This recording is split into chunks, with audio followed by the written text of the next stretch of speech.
नमस्कार, बहुत बहुत स्वागत है आपका हमारे इस खास कार्यक्रम जनादेश में, जिसमें हम बात कर रहे हैं दो राज्यों हरियाणा और जम्मू कश्मीर में चल रहे चुनावी समर की। बताएंगे आपको ताज़ा अपडेट्स और जम्मू कश्मीर और हरियाणा से जुड़ी हुई तमाम चुनावी खबरें भी हम आपके सामने लेकर आएंगे इस जनादेश के अंक में। सबसे पहले नजर डालते हैं हेडलाइंस पर। जम्मू कश्मीर विधानसभा चुनाव के लिए तीसरे और अंतिम चरण के लिए दाखिल नामांकन पत्रों की आज की गई जांच। 17 सितंबर तक उम्मीदवार ले सकते हैं अपने नाम वापस। अंतिम तीसरे चरण के लिए दाखिल किए गए रिकॉर्ड नामांकन।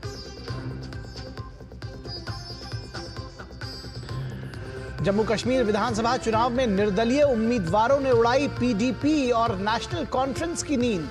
पहले दो चरणों में 44% उम्मीदवार हैं निर्दलीय। 1986 के बाद पहली बार इतनी संख्या में चुनाव लड़ रहे हैं निर्दलीय प्रत्याशी। हरियाणा विधानसभा चुनाव के लिए दाखिल नामांकन पत्रों की हुई आज जांच।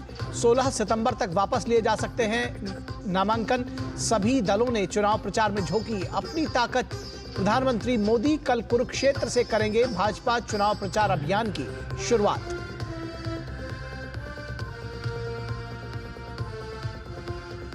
और हरियाणा विधानसभा चुनाव के लिए 7 टुकड़ों में अपने उम्मीदवारों की सूची जारी करने के बाद भी कांग्रेस राज्य में रोक नहीं पा रही है असंतोष। पूरे राज्य में बड़ी संख्या में आ रही है बगावत की खबरें। बागी कांग्रेसी नेताओं ने निर्दलीय उम्मीदवारों के तौर पर दाखिल किया नामांकन।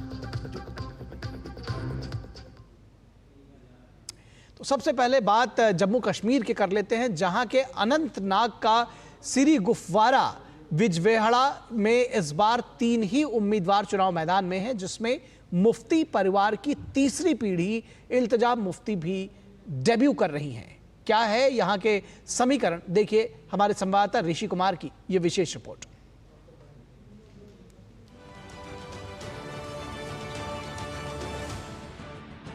जम्मू कश्मीर को अनुच्छेद 370 की बेड़ियों से मिली आजादी, लेकिन परिवारवाद की सियासत से नहीं। मुफ्ती परिवार भी पीढ़ी दर पीढ़ी खानदानी सियासत को बढ़ा रहा है आगे। तीसरी पीढ़ी की इल्तिजा मुफ्ती गृह सीट अनंतनाग के बिजबेहाड़ा से चुनावी मैदान में। सिरी गुफवारा बिजबेहाड़ा पीडीपी का गढ़ है। मुफ्ती मोहम्मद सईद और महबूबा मुफ्ती रह चुकी हैं बिजबेहाड़ा से विधायक। भाजपा के सूफी यूसुफ ने बिजबेहाड़ा की चुनावी संग्राम को बनाया रोचक। मुफ्तियों के गढ़ रहे बिजबेहाड़ा में इन दिनों मुफ्ती परिवार अपना गढ़ बचाने में जुटा है। एक ओर कांग्रेस और एनसी गठबंधन ने मुकाबले को कड़ा कर दिया है, तो वहीं बीजेपी की तरफ से दमदार उम्मीदवार ने मुकाबले को त्रिकोणीय बना दिया है। जनता सब देख रही है और वो तय करना चाहती है कि इस बार की नुमाइंदगी अब उसे ही देंगे जो उनके मन की सुने। बिजबेहाड़ा को मुफ्ती परिवार के गृह क्षेत्र के रूप में देखा जाता है। पूर्व की बिजबेहाड़ा विधानसभा सीट परिसीमन के बाद अब सिरी गुफवारा बिजबेहाड़ा विधानसभा क्षेत्र बन गई है। दिग्गज नेता पूर्व मुख्यमंत्री रहे मुफ्ती मोहम्मद सईद 2 बार यहां विधायक चुने गए। उनके देहांत के बाद 2016 में हुए उपचुनाव में महबूबा मुफ्ती यहां से विजयी रहीं। अब इस सीट पर मुफ्ती के गढ़ को कायम रखना मुफ्ती परिवार की तीसरी पीढ़ी इल्तिजा मुफ्ती के लिए बड़ी चुनौती है। हालांकि कांग्रेस नेशनल कॉन्फ्रेंस के गठबंधन और बीजेपी के मैदान में होने के कारण इल्तिजा को इस बार कड़ी चुनौती मिल रही है। कहते ना लम्हों ने खता की, सदियों ने सजा पाई। हम एक डेमोक्रेसी है, everybody is allowed to participate. अगर आप पीसफुली अपना ओपिनियन एक्सप्रेस करते हैं, व्हाई नॉट। कोई सवाल ही नहीं है कि हम बीजेपी के साथ जाएंगे, लेकिन मैंने पहले भी कहा है PDP will emerge as the king maker. हम डिसाइड करेंगे अगली सरकार कब बनेगी। सिरी गुफवारा बिजबेहाड़ा सीट से नेशनल कॉन्फ्रेंस की तरफ से 57 वर्षीय डॉक्टर बशीर अहमद वीरे पीडीपी के गढ़ में अपनी चुनौती पेश कर रहे हैं। हमारे लोकल मुद्दे हैं यहाँ पे, जैसे कि मैं आपको कह रहा हूँ कि हमारे एरिया में हॉर्टिकल्चर का जो सेक्टर है वो काफ़ी आगे बढ़ा हुआ, लेकिन उसमें लोगों को कई सारी कठिनाइयाँ हैं, कई सारी प्रॉब्लम्स है। हमें उनको एड्रेस करने की ज़रूरत है। दूसरा हमारे जो रोड इंफ्रास्ट्रक्चर है, कनेक्टिविटी है, ड्रिंकिंग वाटर सप्लाई है, और जितने भी हमारे इरिगेशन, माइनर इरिगेशन में जो हमारी स्कीम्स की डिमांड्स है, ये लोगों के लोकल मुद्दे हैं। भाजपा की तरफ से सूफी यूसुफ सिर गुफवारा बिजबेहाड़ा विधानसभा क्षेत्र से भारतीय जनता पार्टी उम्मीदवार के रूप में मैदान में है। राजनीति में आने से पहले सूफी यूसुफ एक पुलिसकर्मी थे। जिनका कहना है कि वे 2 आतंकवादी हमलों से बच चुके हैं।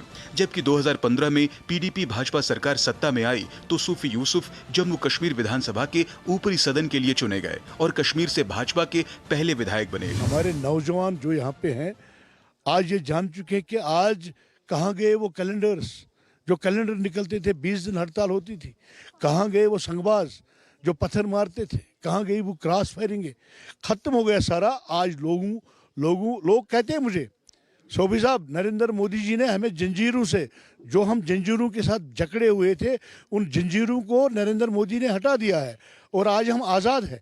5 साल से हम आज़ाद हैं। यहाँ टूरिस्ट सेक्टर इतना बड़ा, यहाँ हमारा G20 की बैठक श्रीनगर डल लेक में होना, तो इससे बढ़कर लोग आज बाशूर है। लोगों को पता है कि कौन क्या करता है, कौन सच्चाई के साथ चलता है और कौन डेवलपमेंट करता है। यूसुफ कश्मीर में भाजपा के पुराने नेताओं में से एक हैं, जो सोचते हैं कि कश्मीर समस्या का समाधान विकास ही है। कश्मीर में हमारे बहुत सारे इश्यूज है, हमारे बहुत सारे प्रॉब्लम्स है, खासकर यहाँ जो हम बिजबिहारा में है, बिजबिहारा में जो ये रोड निकलता है यहाँ से लेके शोपियां तक कनेक्ट नियर अबाउट ये 2 डिस्ट्रिक्टों को कनेक्ट करता है। सबसे पहले हम इसको प्रेफरेंस देना चाहते हैं इस इलेक्शन में। हम उसी को वोट डालेंगे जो हमारा समस्या से सुनेगा, जो कोई नहीं सुनेगा हम डालेंगे नहीं वोट, ऐसी ये बात है हमारी। मुफ्ती परिवार का गढ़ रहने के बावजूद भी इस इलाके में अभी भी लोग विकास के लिए तरस रहे हैं। Bureau report, DD news.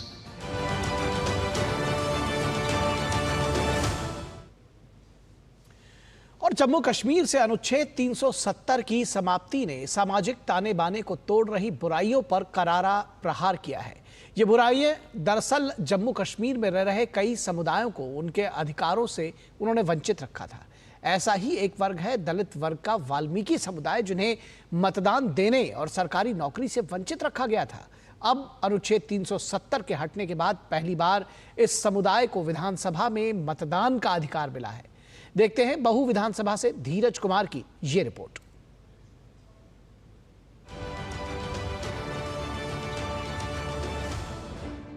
अनुच्छेद 370 की बेड़ियां कटी, अरमान हो रहे हैं पूरे।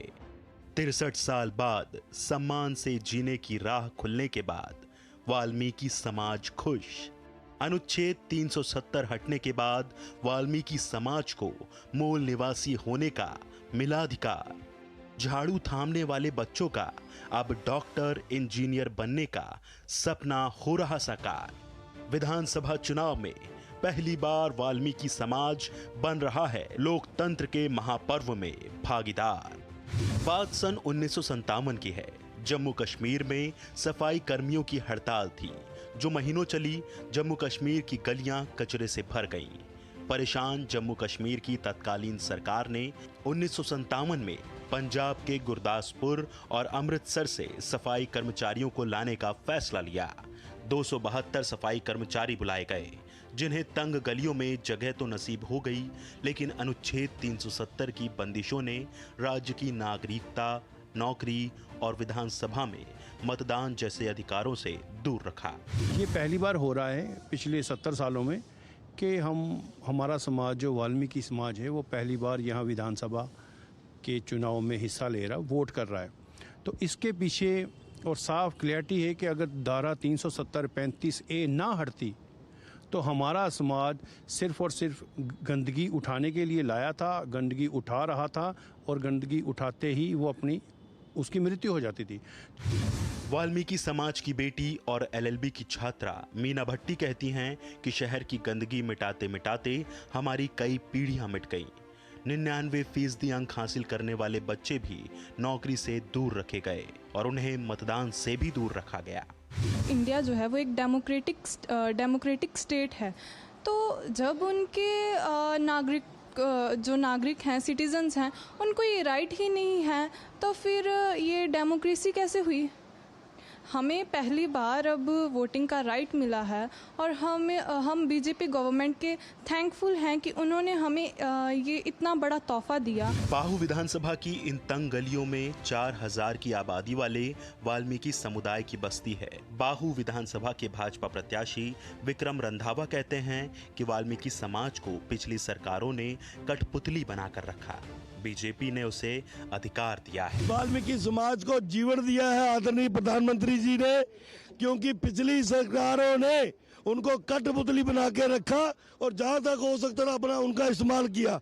लेकिन आदरणीय प्रधानमंत्री जी ने धारा 370 35A को जड़ से उखाड़कर ना सिर्फ वाल्मीकि समाज बल्कि हमारा गोरखा समाज जो कि बिल्कुल पीछे बैठा हुआ था, वेस्ट पाकिस्तानी रिफ्यूजी समाज, आज उन सबको जो है वोटिंग राइट मिला है। कांग्रेस प्रत्याशी तरनजीत सिंह टोनी बाहू से माफिया राज के खात्मे की बात तो करते हैं, लेकिन वाल्मीकि समाज को मतदान से वंचित रखने के सवाल को अनुच्छेद 370 पर थोप देते हैं। हम इसका स्वागत करते हैं कि उन लोगों को भी वोट डालने का अधिकार होना चाहिए। कहीं जगह तो कुछ ना कुछ कमियां थी, तो वो कमियां को दूर करके यही तो है पीपल रिप्रेजेंटेशन। अनुच्छेद 370 और 35A की बेड़ियां खत्म होने के बाद वाल्मीकि समाज को कई बाधाओं से मुक्ति मिली है। सबसे अहम विधानसभा के चुनाव में पहली बार ये समाज लोकतंत्र के महापर्व में भागीदार बनेगा।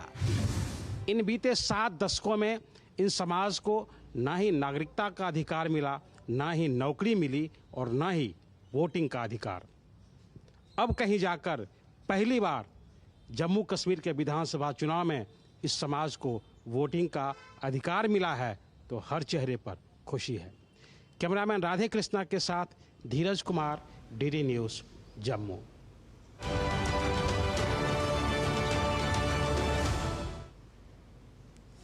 और जम्मू कश्मीर विधानसभा चुनाव जैसे जैसे पहले 2 चरणों में आगे बढ़ रहा है, जम्मू और कश्मीर में निर्दलीय उम्मीदवारों की संख्या में जबरदस्त वृद्धि देखने को मिल रही है।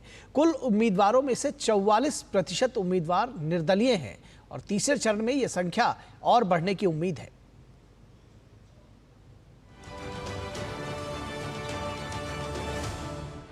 निर्दलीय उम्मीदवारों ने उड़ाई PDP और नेशनल कॉन्फ्रेंस की नींद। पहले 2 चरणों में 214 निर्दलीय उम्मीदवार मैदान में। किंग मेकर की भूमिका निभा सकते हैं निर्दलीय। 1986 के बाद पहली बार इतनी संख्या में चुनाव लड़ रहे हैं निर्दलीय। पहले 2 चरणों में 44% उम्मीदवार निर्दलीय। चुनाव आयोग की आधिकारिक वेबसाइट के डेटा के अनुसार जम्मू कश्मीर के कई निर्वाचन क्षेत्रों में निर्दलीय उम्मीदवारों की संख्या में वृद्धि हुई है। चुनाव के पहले चरण में 24 विधानसभा क्षेत्रों में मतदान होना है, जहां 92 प्रत्याशी निर्दलीय उम्मीदवार के रूप में मैदान में हैं। वहीं जम्मू कश्मीर विधानसभा चुनाव के पहले 2 चरण में जिन 50 सीटों पर चुनाव होने हैं, उन पर बड़ी संख्या में निर्दलीय उम्मीदवार चुनाव लड़ रहे हैं। मसला एक ही है कि एकजुट होकर अगर हम अपनी कौम की खिदमत करेंगे, जितने भी हमारे बेरोजगार जवान हैं, तो उन तक तो पहुंचना है, उनको तो उनका दर्द तो समझना है। इन लोगों का कहना है कि पुरानी पार्टियों के खोखले वादे से ये परेशान हो चुके हैं। आवाम को एक नया विकल्प नए चेहरों में ही मिल सकता है। हम हक की लड़ाई लड़ने निकले हैं अपने मजलूम कौम की, जिस कौम की पहचान, एहसासात, जज्बात हर हमेशा इस तरीके से बेकदरी उनकी हो गई जिसका कोई अंदाज़ा नहीं लगा सकता। तो हम उस मजलूम कौम की लड़ाई लड़ने निकले हैं। कश्मीर के युवा राजनीति में एक नया प्लेटफॉर्म चाहते थे, जिसमें परिवारवाद आड़े आ रहा था, लेकिन अनुच्छेद 370 हटने के बाद ये अड़चन दूर हो गई है। अगर उन्होंने अच्छा किया होता तो हम अभी सर्विस कर रहे होते कहीं पे। नेशनल कॉन्फ्रेंस और PDP के द्वारा इन्हें एजेंट और प्रॉक्सी कहे जाने पर इनका कहना है कि दोनों ही दल खौफजदा हैं और उन्हें अपनी जमीन खिसकने का डर है। इनकी हकीकत लोगों के सामने आ चुकी है। नया जो यूथ आया है, ये चाहता है कि हम कौम के लिए कुछ करें।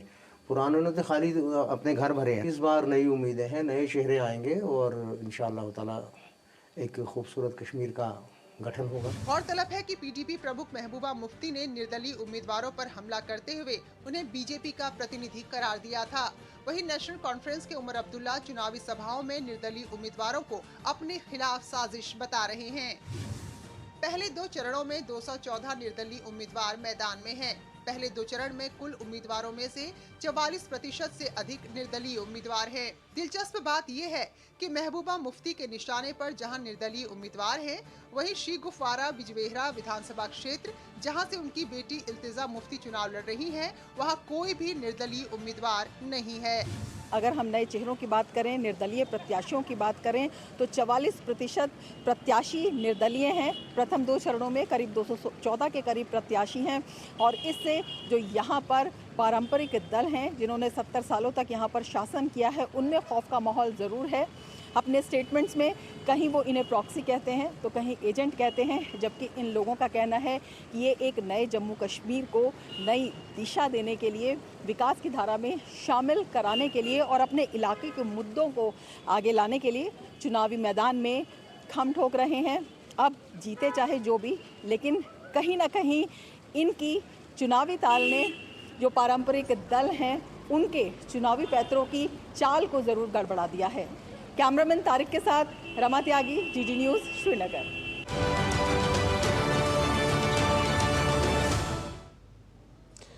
तो निर्दलियों ने जो परंपरा का दल है उनकी चुनावी चाल को और उनकी नींद जो है, जिसको कहते हैं कि ख़राब कर रखी है, क्योंकि उनको लगता है कि कहीं ना कहीं ये इनके लिए वोट इनके काट सकते हैं। फिलहाल हकीम मोहम्मद यासीन शाह जम्मू कश्मीर के सबसे वरिष्ठ राजनीतिज्ञों में से एक है और पूर्व राजस्व, सिंचाई, परिवहन और खाद्य मंत्री रहे हैं और खान साहब विधानसभा क्षेत्र से जम्मू और कश्मीर विधानसभा के पूर्व सदस्य भी रहे हैं। हकीम मोहम्मद यासीन शाह जम्मू और कश्मीर पीपल्स डेमोक्रेटिक फ्रंट के अध्यक्ष हैं और खान साहब और चरारे शरीफ 2 विधानसभा क्षेत्रों से चुनाव लड़ रहे हैं। यासीन शाह से बात की हमारे संवाददाता ऋषि कुमार ने।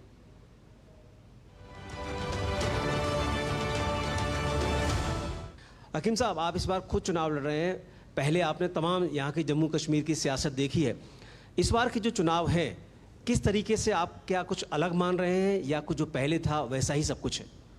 बिल्कुल, आज आपको मालूम है कि 10 साल के बाद यहाँ इलेक्शन का बिगुल बज गया और गवर्नमेंट ऑफ इंडिया और इलेक्शन कमीशन ऑफ इंडिया ने बहुत तवील मुद्दत के बाद, और जिसमें सुप्रीम कोर्ट का भी अमल दखल रहा, तो अब नोटिफिकेशन निकले, अब इलेक्शन हो रहे हैं। डिफरेंट है इस बार चुनाव में खासतौर से पीडीपी और एनसी कह रही है, जो छोटे दल हैं जो अगर अच्छी सी भागीदारी कर रहे हैं, चाहे वो जमात से समर्थन प्राप्त निर्दलीय हो, कि ये लोग उन्हें हराने के लिए हैं।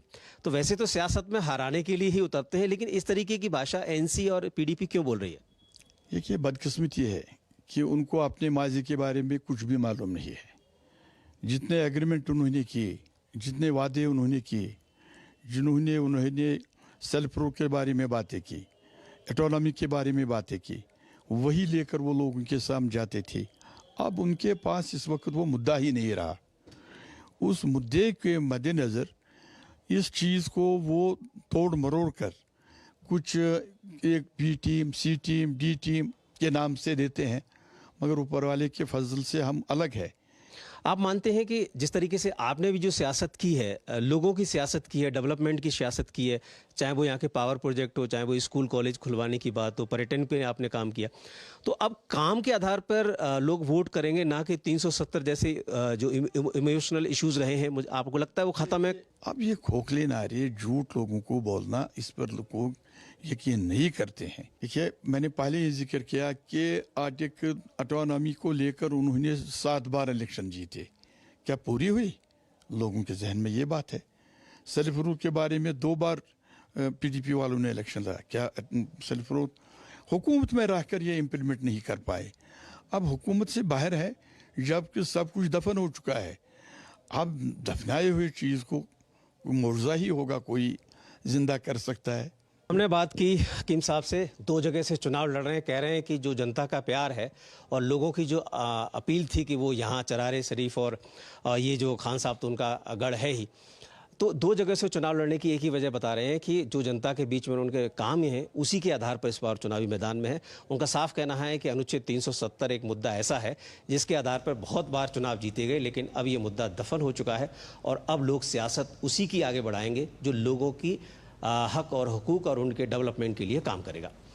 कैमरामैन अनिकेत के साथ ऋषि कुमार, डीडी न्यूज़, खान साहब।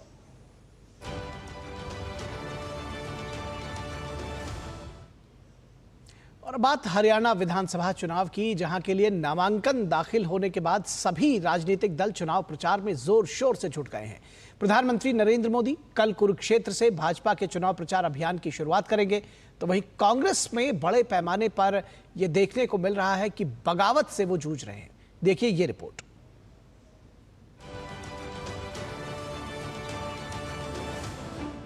हरियाणा विधानसभा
पूरा हल्का वासी यहाँ वहाँ इकट्ठे हुए और सभी का एक निर्णय था कि सतवीर भाई यहाँ से निर्दलीय प्रत्याशी के रूप में आपने अपना नामांकन भर करा और अब वोट हमने देनी है, जिताएंगे हम। भाई ये लोगों के बीच में, मेरे भाइयों के बीच में हूँ और आज तो लोग चुनाव लड़ने के लिए आए हैं। मैं तो हमेशा मेरे हल्के की जनता के बीच में सुख और दुख में हमेशा खड़ा रहा हूँ। वहीं हरियाणा में भाजपा के चुनाव प्रचार का आगाज प्रधानमंत्री नरेंद्र मोदी कल कुरुक्षेत्र की धरती से एक जनसभा को संबोधित करके करेंगे। प्रधानमंत्री के आगमन को लेकर लोगों में उत्साह है और रैली स्थल पर सभी तैयारियां पूरी कर ली गई हैं। भाजपा द्वारा आयोजित कुरुक्षेत्र के थीम पार्क में होने वाली इस रैली में 6 जिलों के 23 प्रत्याशी शामिल होंगे। आदरणीय प्रधानमंत्री जी इलेक्शन का, चुनाव का आगाज करने के लिए हरियाणा की इस पवित्र भूमि, जहां भगवान श्री कृष्ण ने गीता का संदेश दिया, कल 2 बजे थीम पार्क में आ रहे हैं और बहुत भारी संख्या के अंदर लोग निकल करके आदरणीय प्रधानमंत्री जी का स्वागत करेंगे, उनके विचारों को सुनेंगे और हरियाणा प्रदेश में तीसरी बार भारतीय जनता पार्टी की सरकार बने, ये आश्वासन, आशीर्वाद भी हरियाणा के लोग देंगे। एक तरफ हरियाणा में इंडी गठबंधन अलग थलग पड़ गया है, वहीं सभी दल बागियों से जूझ रहे हैं। ब्यूरो रिपोर्ट, डीडी न्यूज, जनादेश डेस्क।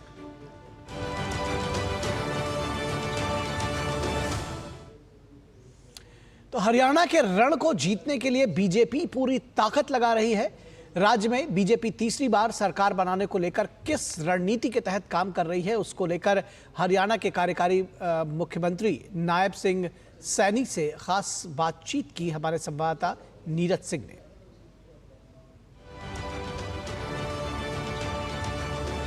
मुख्यमंत्री नायब सिंह सैनी जी इस समय हमारे साथ हैं। सर, चुनाव भी चल रहा है, प्रधानमंत्री कुरुक्षेत्र से चुनाव की एक शुरुआत करने वाले हैं, एक बड़ी रैली होने वाली है। हरियाणा में बीजेपी को कितना फायदा होगा इससे सर? देखिए, आदरणीय प्रधानमंत्री जी जब भी हरियाणा में आते हैं, लोग दिल खोल करके आदरणीय प्रधानमंत्री जी का स्वागत करते हैं और हमारे लिए बड़े खुशी की बात है, गर्व की बात है कि जब हरियाणा विधानसभा के आम चुनाव चल रहे हैं, उन आम चुनाव के अंदर आगाज करने के लिए, जीत का आगाज करने के लिए आदरणीय नरेंद्र मोदी जी कल 2 बजे कुरुक्षेत्र की इस पवित्र भूमि से, जहां भगवान श्री कृष्ण ने सर्वमानव जाति के लिए ज्ञान का संदेश दिया, गीता का संदेश दिया, उस पवित्र भूमि से आदरणीय प्रधानमंत्री जी इस विजय का शंखनाद करने वाले हैं, आगाज करने वाले हैं। सारे उम्मीदवार भी हैं कांग्रेस पार्टी में। हुड्डा अलग मुख्यमंत्री पद के उम्मीदवार हैं, कुमारी शैलजा अलग हैं, सुरजेवाला अलग हैं, आप क्या कहेंगे? देखिए, ये इनका क्योंकि व्यक्तिवादी राजनीति करते हैं, ये व्यक्तिवादी राजनीति करते हैं, ये इनकी संगठनात्मक न तो विचार है, न सोच है, न नीति है, न नेतृत्व है और न नियत है। नियत भी नहीं है इनकी काम करने की। ये तो लोगों के अंदर जब इलेक्शन आता है, झूठ एक उसको फैलाने का काम करते हैं। पहले तो झूठ को गढ़ते हैं, गढ़ करके फिर उसको फैलाने का काम करते हैं। अमेरिका में राहुल गांधी गए, उनकी यात्रा का जो विवाद है वो भी सामने आया है कि किस तरीके से उन्होंने टिप्पणी की, आप क्या कहना चाहेंगे?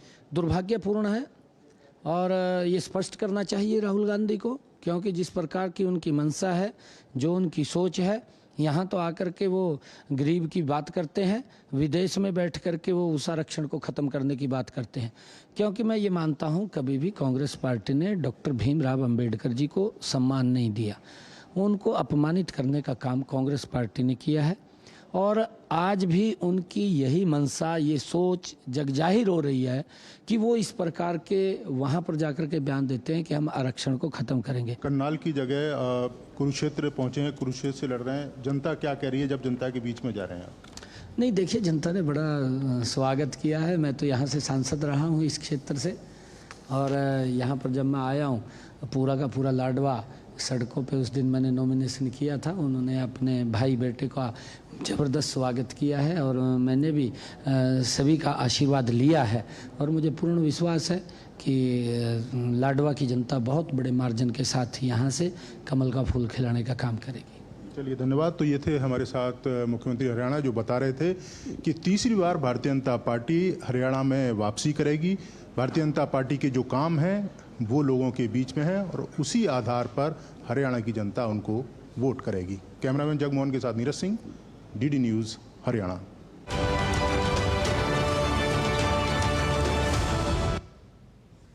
तो जनादेश के इस अंक में बस इतना ही। हमारी पूरी टीम को दीजिए इजाजत। नमस्कार।